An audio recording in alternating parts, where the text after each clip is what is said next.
is what they call the competitors medal. Everyone competing in the Olympics is one of them. Yeah. It's nice, it's what they call platinum. Road race, 10,000 metres, 10k we call it, 6.25 miles. All the top men in Ireland were in it. 1980, yeah, it's on the 80, yeah, 1980. I nearly come to my end that time, me running good, you know.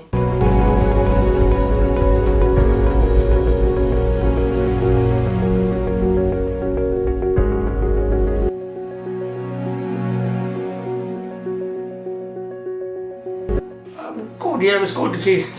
I was born in 1945, you see, that's going back a bit. I have 2 brothers and 1 sister.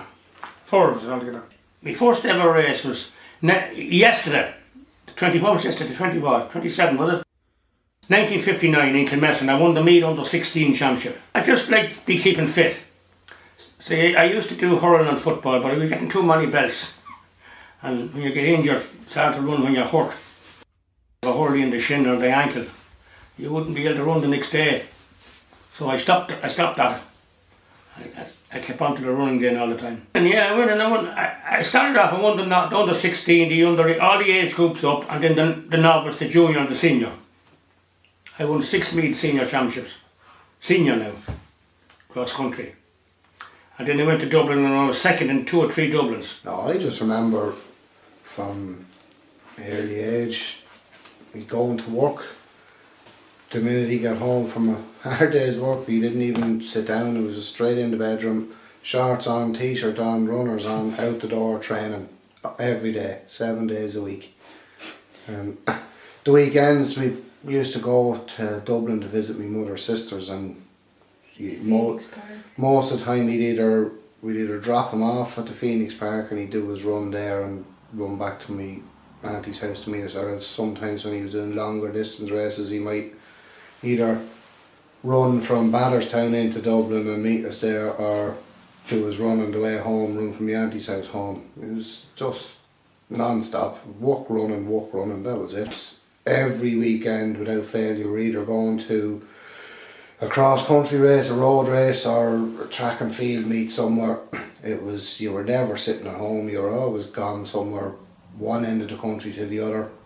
Even all his friends back then were great fun to be around, the likes of Mick Dowling, the boxer. I would have been very close to Mick during the running times. He used to organise a lot of the running events and stuff, and would have had a good friendship with Mick as a kid. All the other guys, still to this day, if you meet them, they know who you are, talk about old memories and stuff like that of days out. There's always something.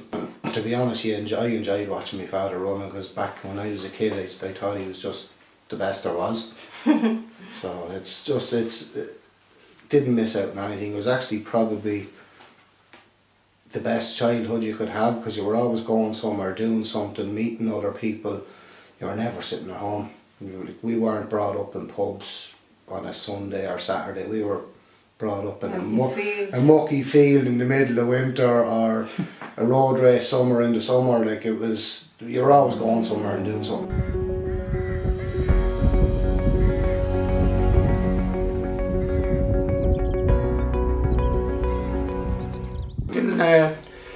In my early years I was a gardener with a woman in Dunsany called Mrs. Sturton. Oh, she's a long time dead now. Then I went to Dublin Corporation and I worked there for 30 years. I came back and worked for Meath County Council for 10. That was 40 years service. Oh, it was physical work, yeah. Books and doing the load. And when I was in the corporation, I was in the park section, doing all the flower beds and planting trees and all that. It helped the training, because he had to do less weightlifting and that. He was physical. And I often walked 15 miles a day mowing grass with a lawnmower. So that was training in itself. 5 o'clock start every day, and 11 o'clock for Sunday. Trains twice a day most days, so he does 10 miles on his bike every morning up to Kilmessan and around and Sany and back. And then in the evening times he either does a run or he does, I have a cross trainer in the gym there, so he'd either do that or a spin bike. So he'd do about 2 hours every day. Getting older now, we're not doing as much. At that time I ran 100 miles a week, 80 to 100 miles. Now I only run about 40. You know, I was only 26 or 27 that time. 76 now, a big different age, isn't it? Part of the course, the train line passes over it. And Dessie, when he'd be training, he wouldn't stop for anything. He would have, you know, even if he stopped for traffic, he'd be jogging on the spot or whatever. He just wouldn't stop. But in this particular race, he was coming down into the town, and it was around the time that the train passed across the tracks and the barriers came down. So Dessie wouldn't stop, jumped across the railing and finished the race. I think he was 6 or 7 minutes ahead of the guy in second place, and everyone was wondering where everybody was. That was probably one of the funniest ones.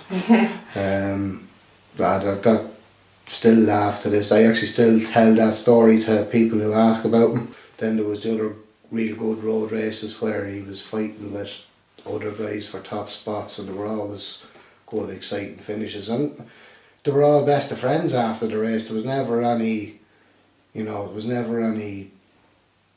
not talking to other people around. It's not like now. This is an ITN newsflash from the Olympic Village in Munich, where early this morning armed Palestinian guerrillas raided the sleeping quarters of the Israeli team. The gunmen shot dead 2 Israelis and are now holding 20 athletes and 6 officials as hostages. Oh, they were all shocked, yeah. Oh, we're all... It frightened everyone now, you know what I mean? It frightened everyone. It was a frightening thing. You hear this helicopter coming down and just landed in the yard. You know? These masked men, some of them jumped out and the guns were belted in the door where the Israelis were staying. I mean, that could have been us. An interview for RTE, and she heard it on the radio, and then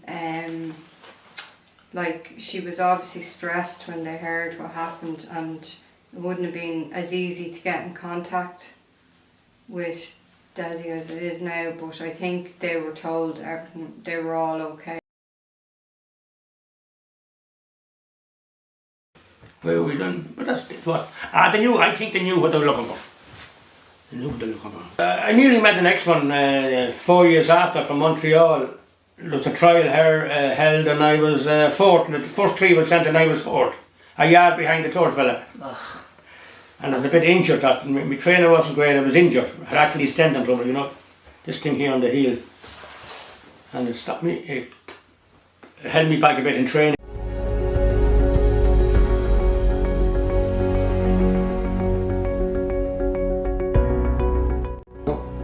That man he doesn't regret anything in his running career at all.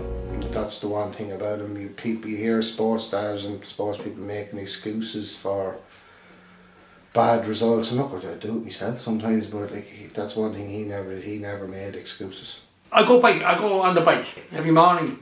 Yeah, I go on the bike. If they're not running, I go on the bike. Or the cross train, or go over to Fiona's gym to lift some weights. I go every day. Every day. I seldom miss a day in a club. And I can still wear my Olympic suit, size 30 waist and 36 jacket. But other fellas that ran with me, they wouldn't go near them now. Bill Cusick that ran me in the marathon, he ran the 10,000 metres. And Danny McDade, they're all over 15 stone weight now. I'm still the same weight as I went to the Olympics. If I was the jockey, all the straight to be my whip.